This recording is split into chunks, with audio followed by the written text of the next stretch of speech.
So the Justice League Snyder Cut trailer is here, and I'm going to be watching it and giving you my thoughts.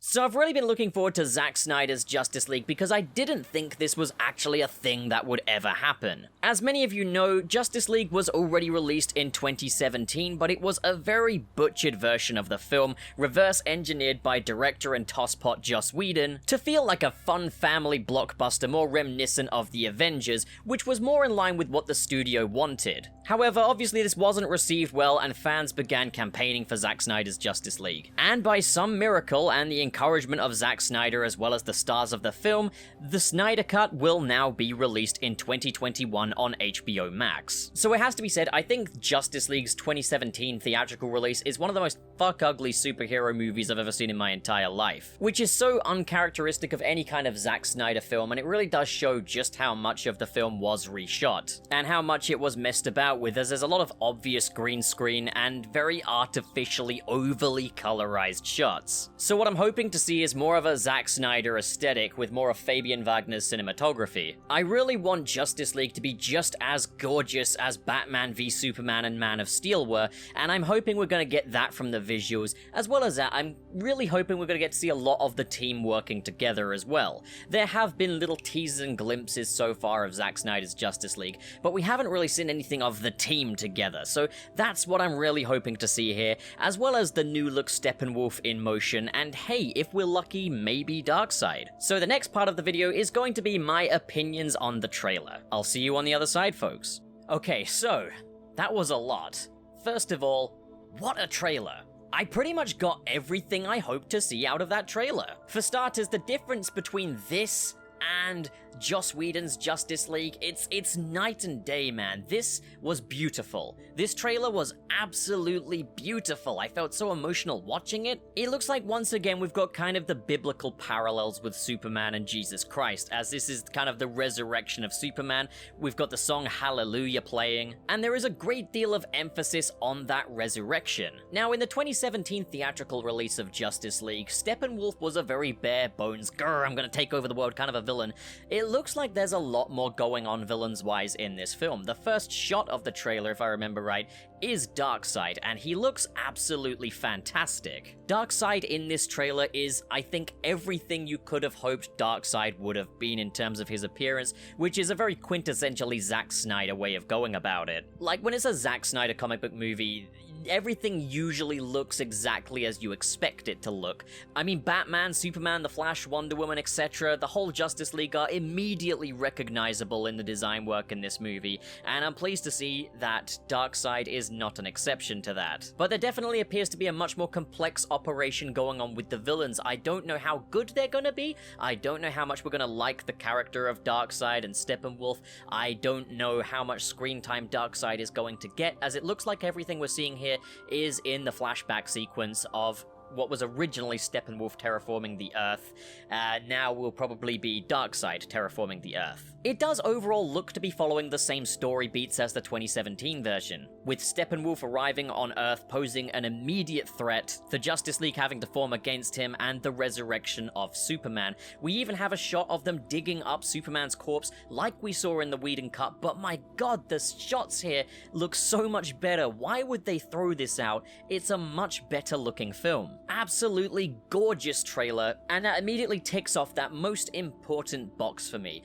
The one thing I really took away negatively from 2017's Justice League was how ugly the film looked. In this trailer, it looks just, it's just the creme de la creme. But as I say, as for that story, it doesn't feel like it's going to be a completely different movie fundamentally. It feels to me, this feels more like a remake or a remaster. Hopefully the dialogue is going to be a little bit less wince-worthy, and that's one thing we don't get much of in this trailer at all, is the dialogue. It is mostly just wearing the visuals on its sleeve set to the song Hallelujah. But it really looks immediately like a lot of love has been poured into this project. I'm getting a lot of heart from this. And I also know that Cyborg was set to be the heart of the film, and he definitely feels more present in this trailer. And I think that's going to be a really great thing, because I did really enjoy the little bits of Ray Fisher's Cyborg that we got in Justice League when it didn't feel quite so malformed, so mass market blockbuster reverse engineered, if you will. There were definitely glimpses of greatness in there, which I think this cut is going to realize as no dialogue whatsoever in this trailer, apart from at the very end, but we do... It does feel like Cyborg is a bit more present here, and he's got a bit more to do this time. We can see him jumping in to defend his father from Steppenwolf, and it looks like he may be experimenting with a mother box as well, which is going to be great. We also get a bit more background on Ezra Miller's Flash as we see him rescuing Iris. The Aquaman sequences and underwater shots all look better than they did in the 2017 theatrical release, which is again very important because they did look very fake in that version of the film. Now they look really nice. Nothing's gonna make me like Amber Heard, but I think the ink is dry on that one. What's done is done, I just hope they recast Mera at a later date. So my absolute favorite thing in this trailer is that group shot of the Justice League stood together.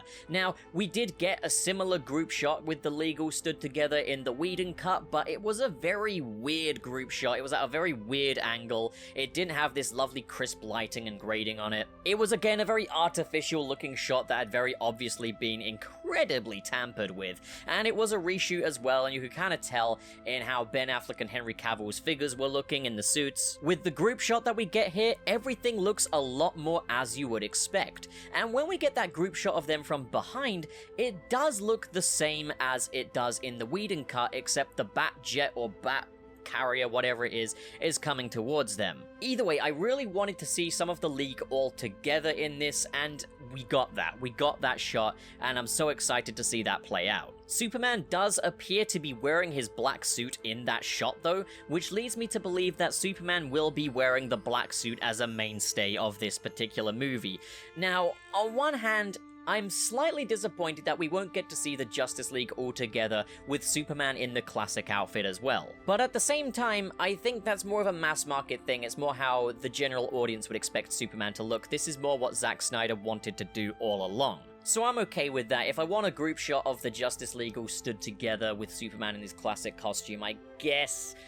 I don't want to say it, but there's always the Whedon cut. It's a really crappy shot though, like compared to this. I wish we could see this version of the film with the iconic red and blue suit Superman, but no biggie. Just a little nitpick there. Another thing is that this trailer, like a lot of the other clips and images we've seen so far for this movie, is in the IMAX aspect ratio. And I did wonder if that aspect ratio was just for little clips that Zack Snyder would be posting on Vero, or just other teaser bits, because sometimes teasers are done in that square format to suit Twitter or whatever social media feed they're doing this on.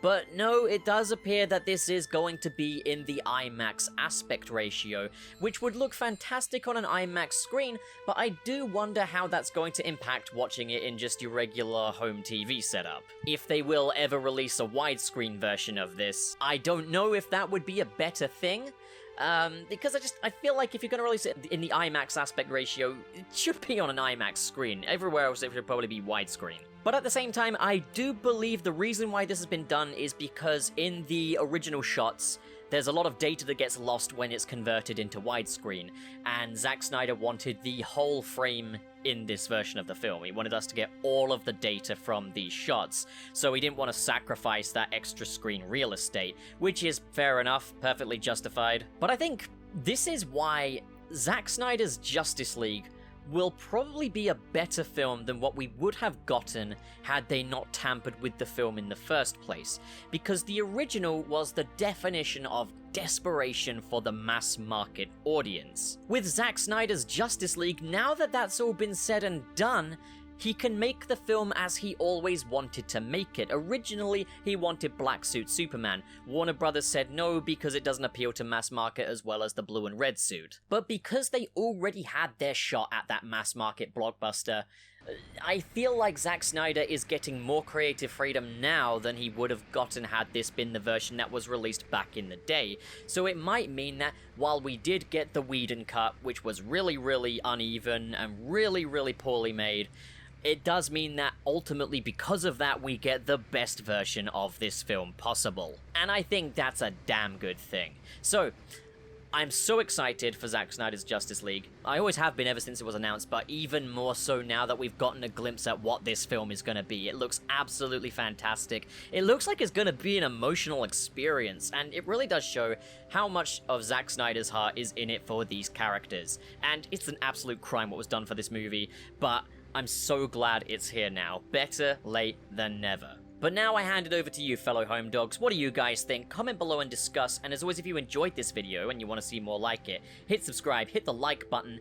In the description below are different links where you can come and contact me, as well as the link to my Patreon if you are feeling extra generous, which I would really appreciate, but you don't have to.